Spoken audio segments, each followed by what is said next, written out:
आजपासून 2 ते 3 दिवसा अगोदर तळेगाव दाभाडे MIDC पोलिसांना एक कंप्लेंट आली की एक 24 वर्षीय विवाहित महिला आणि तिची 2 मुलं हे बेपत्ता आहेत. पुढे जेव्हा पोलिसांनी तपास सुरू केला तेव्हा त्यांना काही गोष्टी कळाल्या. ज्या दिवशी ती बेपत्ता झाली त्या दिवशी तिचे एका नंबरवर भरपूर कॉल केले गेले होते आणि पुढे तपासात पोलिसांना जे भेटलं ते अविश्वसनीय होतं. हाय, माझं नाव राहुल आहे आणि आजच्या केसचं नाव आहे मावळ तालुक्यातील तिहेरी हत्याकांड. ही घटना होऊन जास्त दिवस नाही झाले.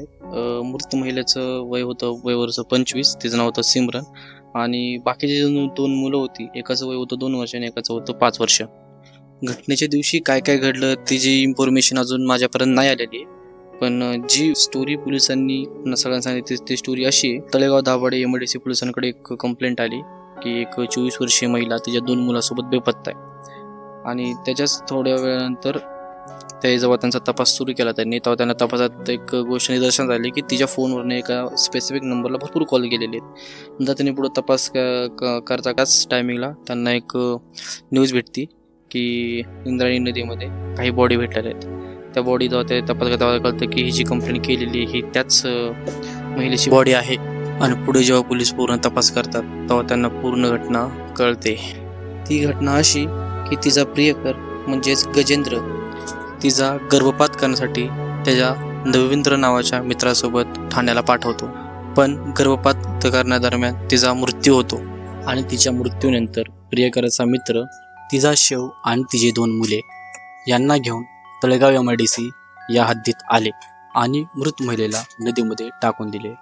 पण तुम्ही आतापर्यंत जे ऐकलं ती सर्वात खराब गोष्ट नव्हती. खराब गोष्ट ही होती की ते महिलेची 2 मुलं होते त्यांचं नंतर झालं काय.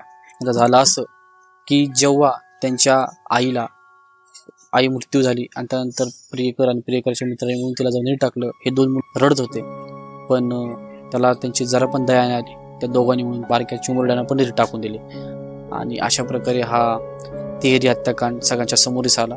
आता सध्या फक्त पोलिसांनी त्या दोघांना ताब्यात घेतलंय, त्या डॉक्टरला पण ताब्यात घेतलंय आणि ते मध्यस्थी जी महिला होती तिला पण ताब्यात घेतलंय. अजून दोघांवर सुनवाई किंवा शिक्षा नाही झाली. त्यांची केस अजून पण कोर्टातच आहे.